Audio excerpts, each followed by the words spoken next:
Got some amazing light behind the Morepork now. This truly is amazing.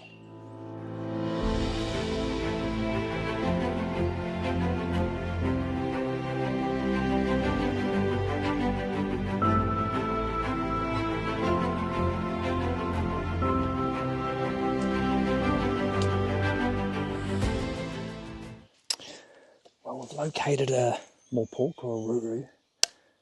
It's actually a little bit harder than I thought, but generally when trying to locate the ruru, I look in punga ferns. That is pretty much a stable hold where they generally are always found, is sitting somewhere tucked up high in a punga fern, and for good reason. If you look at their breastplate, how it's all mottily brown, it matches exactly the same as a punga fern. So I'll just quickly get myself set up and we'll start talking about some of the settings.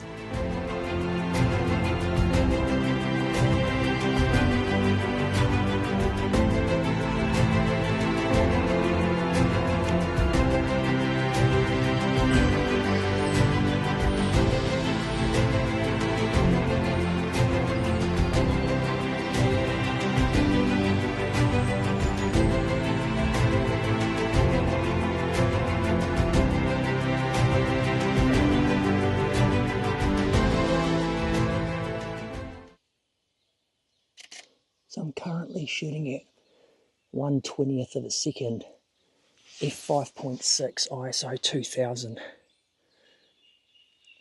Yeah, with these birds, you kind of need to shoot really slow shutter speeds with the amount of light that's in the bush where they hang out.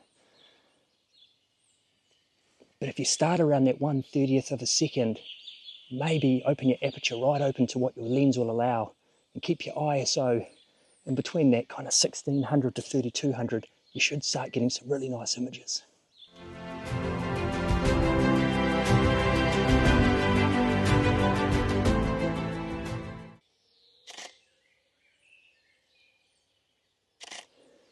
Got some amazing light behind the Morepork now.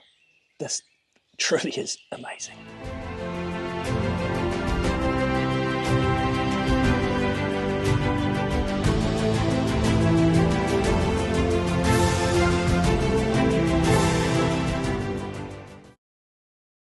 Right, so I think we're going to call it a wrap. We've got some fantastic photos. Hopefully those tips and tricks help you locate a Morepork and capture some beautiful images.